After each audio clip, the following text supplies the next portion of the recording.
Boundiali. Le projet de construction d'un aérogare touchera en but à d'énormes difficultés. Les autorités municipales lancent un cri de cœur à l'endroit du gouvernement afin de voir ce projet être enfin une réalité. Sécurité, célébration de l'excellence. Plusieurs militaires du groupement 2 de la garde républicaine de Yamoussoukro ont été honorés pour le service rendu à la nation. Faire Kessédougou sur le chemin du développement. Pour sortir la localité de sa léthargie, des experts présentent un plan stratégique de développement qui s'étend de 2015 à 2030.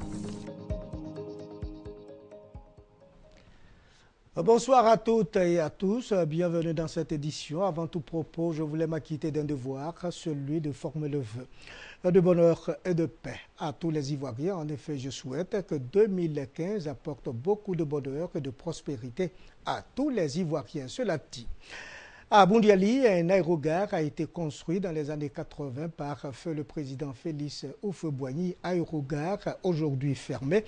Avec la reprise des vols interurbains, les populations de Boundiali souhaitent bien évidemment la réhabilitation de cet aérogare et bien sûr sa mise en service. Le reportage de Kader Sogodogo. Boundiali est situé au nord de la Côte d'Ivoire, en pays sénoufo. La localité est à plus de 700 km d'Abidjan, la capitale économique. Rallier Abidjan à Boundiali par la route n'est pas une chose facile.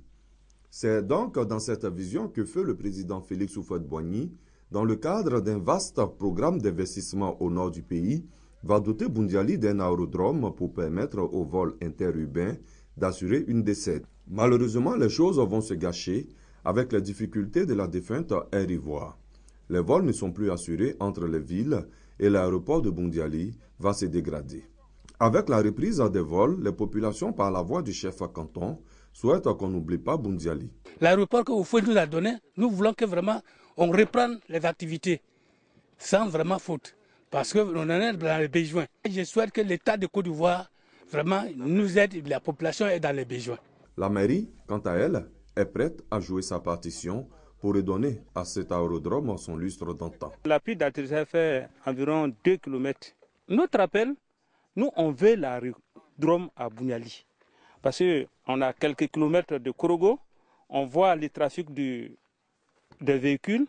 Le conseil régional a rassuré quant aux potentialités qui existent dans la région de la Bagoué. La piste, elle est intacte. Le maire vous a déjà rassuré du voisinage. Des gens qui ont dû construire, nos populations qui ont dû construire, qui vont déguerpir, d'autres ont commencé à déshabiller leur maison. Et par derrière, parce que nous avions pris soin de visiter, la piste est à 2 km et il y a une possibilité de 1,5 km par derrière la piste. Ça veut dire qu'on peut obtenir une piste de 3,5 km. Et vraiment, nous invitons l'État, en tout cas pour ce qui est le conseil régional, nous sommes dans les dispositions pour que, en collaboration avec l'État, que nous réhabilitons cette piste et la rendre fonctionnelle pour le bonheur des populations. La bonne note est certainement la solidarité entre la municipalité et le conseil régional pour faire aboutir le projet. La garde républicaine de Yamoussoukro a honoré ses premiers et ses retraités au titre de l'année 2014. La célébration est présidée par le colonel commandant de la garde républicaine de Côte d'Ivoire. La rencontre a eu lieu le week-end dernier à Yamoussoukro. Les précisions avec notre reporter Charles Tatou. C'est une tradition dans les forces armées. Chaque année, les militaires allant à la retraite et ceux ayant reçu des promotions dans leurs rangs respectifs sont célébrés. La garde républicaine de Côte d'Ivoire, notamment le groupement numéro 2 de Yamoussoukro, ne s'est pas dérobé à cette règle, avec des manifestations initiées qui ont du reste permis à la population de se familiariser avec ces éléments. Cela à travers des journées portes ouvertes marquées par des compétitions sportives et des consultations gratuites en médecine. Nous avons permis à la population de faire la distinction dans les symbole entre la tenue que les militaires de la garde républicaine portent et celle des autres unités des forces terrestres et aériennes. La célébration du mérite, clou de ces manifestations, a été très émouvante. On dénombre au total 27 officiers, sous-officiers et militaires du rang élevés au grade au titre de l'année 2014. avoir une décoration ou bien avoir une promotion, c'est un nouveau défi. Et qu'en tant que militaire, nous promettons à nos chefs de relever ce défi. Et parmi ces honorés, seul un sous-officier est appelé à faire valoir ses droits à la retraite. Occasion donc pour le colonel commandant, la garde républicaine de Côte d'Ivoire, de traduire sa gratitude à l'endroit des autorités du pays. Nous pouvons affirmer que la mission est abondante, tant au niveau des décorations qu'au niveau des avancements dans l'armée en général et de la garde républicaine en particulier. En 2012, la garde républicaine de Côte d'Ivoire a honoré 540e promus au titre des années 2010, 2011 et 2012. Cette année, elle a célébré 237, dont 27 pour le groupement numéro 2 de Yamoussoukro. Dans le milieu agricole, à Srikro, village de la sous-préfecture de Sakassou, les populations d'Assoukro écoulent difficilement leur production agricole. Face à cette situation, les paysans de la localité ont décidé de se regrouper en coopérative pour contourner la difficulté. La coopérative est dénommée Emia Enyi a été officiellement présentée aux autorités administratives, politiques et coutumières de Sakassou. Le reportage d'Hassan Khan est commenté par Charles Tatou. À Asrikro, village situé à 20 km de Bouaké, dans la sous-préfecture de Sakassou, les populations écoulent difficilement leur production de manioc et autres vivriers sur le marché. La raison, les pistes sont impraticables.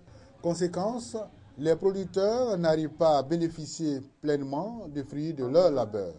Face à cette situation, les paysans de la localité ont décidé de se regrouper en coopérative pour contourner leurs difficultés.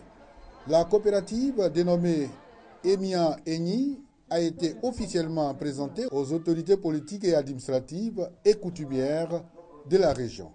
À travers ce regroupement, les membres entendent relever le défi du développement. L'union fait la force. Il faut que nous travaillions ensemble. Si on gagne, on met ensemble pour aller vendre BBP. Là, si on demande machette, on peut avoir. Si on en a besoin, on peut avoir. Pour un meilleur encadrement, Emia Enyi a sollicité l'appui technique du bureau des ventes des produits. On organise ces groupements de telle sorte que le gérant, pour les 3 premières années, est l'agent d'encadrement de la zone qui est le gérant. Donc on continue toujours de former le gérant, on continue toujours de former et le président et l'administrateur. C'est quand ils sont organisés qu'on peut mieux structurer leur production et puis commercialiser. Les autorités ont salué l'esprit d'union et de solidarité des producteurs. Et c'est formidable. Les enseignants de l'inspection de l'enseignement primaire de Bouaké-Belleville ont leur mutuelle des enseignants de Bouaké-Belleville. Le président de cette mutuelle a été installé. Objectif, s'entraider et en vue de leur bien-être social. Les précisions avec Ouattara Guédéba dans un récit de Charles Tatou. En s'organisant à mutuelle, les enseignants de l'inspection de l'enseignement primaire Bouaké-Belleville veulent unir leurs forces pour les actions d'entraide en vue de leur épanouissement.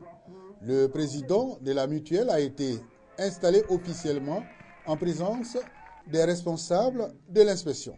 On fait en sorte que chacun puisse vivre au mieux dans son environnement qui est l'inspection Bouaké-Belleville. Et au-delà de ça, nous allons organiser aussi des sorties pour permettre à chacun de déstresser. L'inspecteur de l'enseignement primaire de Thiès-Salé, parrain de la cérémonie, s'est félicité de l'organisation des enseignants de l'IEP Bouaké-Belleville. Il les exhorte à l'union et à l'attente. J'ai dit au président que vraiment, il doit s'armer d'abord de patience. Il connaît bien le milieu des enseignants. Ça ne va pas être facile pour lui de regrouper tous les enseignants. Convaincre les uns et les autres afin que tout le monde se rassure et vienne à la mutuelle.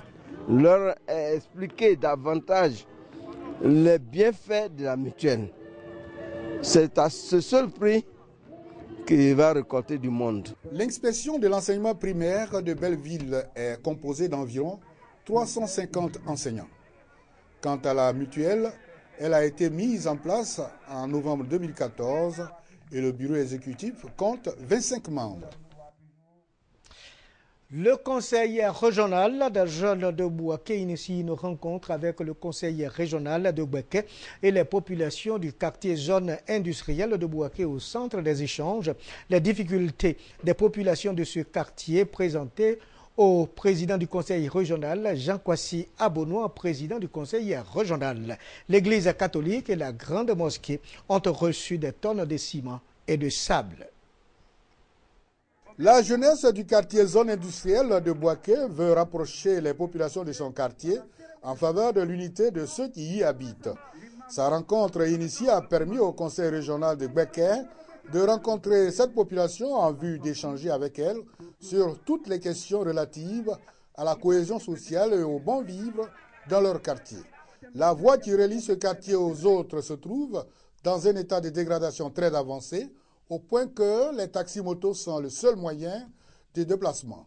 De même, le manque de marchés, d'écoles primaires et de centres de santé ont été les principales préoccupations des populations. Kwasi Abonois, président du conseil régional, qui reconnaît les difficultés vécues par les populations de cette partie de sa circonscription administrative, a assuré de la disponibilité de son équipe du conseil à répondre positivement aux doléances de ses interlocuteurs. Cependant, le président du conseil régional, qui ne croyait pas si bien dire, rappelle que seules les doléances qui rentrent dans le cadre des compétences de sa structure auront une réponse positive. Il a profité de cette rencontre pour tenir sa promesse aux religieux. Des tonnes de ciment et des chargements de sable ont été remis à l'église catholique et à la grande mosquée du quartier. Ces dons rentrent dans le cadre des actions sociales envers des confessions religieuses. Une action saluée par les guides religieux. Ces rencontres d'échange entre population et conseil régional, le conseil régional des jeunes de Bouaké compte les multiplier et les étendre aux autres localités de la région. Ferkessédougou, sur le chemin du développement, des experts se sont retrouvés pour réfléchir sur les voies et moyens pour conduire la région à l'émergence dans l'intervalle de 2015-2030. Les précisions avec notre reporter Kader Sogodogo. Ferkessédougou a abrité l'atelier de restitution du plan stratégique de développement de la région du Tchologo. Le conseil régional a mandaté un cabinet d'experts en développement des collectivités décentralisées afin de faire la lumière sur les options à prendre en compte pour mettre le Tchologo sur les rails du développement. Pendant 6 mois, ces experts ont travaillé dans ce sens. D'abord, nous avons discuté avec le conseil régional qui nous a donné les thèmes de référence du travail. Nous sommes allés ensuite faire des recherches, comme on dit, in situ. Et après, nous sommes venus sur le terrain, nous avons parlé aux populations, nous avons discuté avec les populations, nous avons recueilli leurs desiderata. Nous sommes allés voir, après avoir fait un diagnostic de ce qu'il y avait dans le Tchologo, nous avons confronté cela à ce que nous avons entendu avec les populations. Nous avons fait des propositions de solutions. Nous avons soumis au conseil régional aujourd'hui les résolutions et les projets que nous pensons que le conseil doit mettre en œuvre pour pouvoir régler les problèmes que nous avons découverts ici dans le Tchologo. Pour le conseil régional du Tchologo, cette région ne saurait rester en marge de l'émergence en cours dans le pays. Cette étude nous permet de savoir où les problèmes des centres de santé, où il y a des problèmes d'adduction d'eau, où il y a des problèmes d'électrification, où il y a des problèmes de réhabilitation des classes, d'écoles ou de construction d'écoles. Donc, avec les différentes priorités. Donc, ça nous permet donc d'avoir un travail facile et d'aller vers les problèmes. Surtout que c'est un document qui a pris en compte les priorités des populations. Le plan stratégique de développement de la région du Tchologo, qui court sur la période 2015-2030, prend en compte 3 thématiques. Le développement humain et les infrastructures socio-communautaires, les infrastructures économiques et le développement des secteurs productifs, et enfin le cadre de vie, l'environnement et la sécurité. Arbre de Noël à la paroisse de la Nativité de Notre-Dame de Pricro. Les enfants ont demandé à l'enfant Jésus de les aider à grandir sous sa protection avant de les couvrir de nombreux cadeaux. La paroisse de la Nativité de Notre-Dame de Pricro a organisé un arbre de Noël. Cette journée a rassemblé tous les enfants de la ville de Pricro qui attendaient le Père Noël. Cet arbre de Noël a débuté avec la célébration eucharistique présidée par le Père Séraphin Kouadio, curé de la paroisse. Les petits-enfants ont prié le petit Jésus qui vient de naître de nous apporter la paix dans notre cher pays, la santé et la joie dans nos familles. Ils ont par ailleurs demandé à Jésus de les aider à abandonner leur mauvaise conduite et à les aider à grandir sous sa protection. Après la messe, les enfants ont meublé leur journée à travers des ballets, des jeux, des sketchs, l'élection des Talois Clamant et de Baflin Clamant. À son arrivée, le Père Noël a été salué par les enfants qui l'attendaient car il leur avait donné rendez-vous pour les couvrir de cadeaux. Sport pour terminer cette édition organisée avec le soutien de la Ligue du Centre de Maracana. L'édition 2014 du tournoi de la cohésion des agents des eaux et forêts s'est disputée à la place Jean-Paul II de Yamoussoukro et c'est l'équipe de la capitale politique de la Côte d'Ivoire qui s'est adjugé le trophée mis en compétition. Toutes les directions régionales des eaux et forêts ont pris part à ce tournoi. Pour les objectifs qui lui sont assignés, toute l'administration forestière était mobilisée. Pour M. le ministre, il faut une équipe soudée autour de lui, une équipe. Et le sport est par excellence un important outil de cohésion qui permet de créer cette équipe-là. Équipe qu'il définit comme étant un ensemble de personnes ayant un objectif commun et travaillant de façon complémentaire pour atteindre cet objectif commun. Si nous formons une équipe autour de lui, il va sans dire que la mission qui lui a été confiée par son Excellence M. le Président de la République sera forcément une réussite. Il faut décompresser. Et c'est pour cela que nous avons décidé d'introduire des notes de gaieté dans le fonctionnement du ministère des Eaux et Forêts.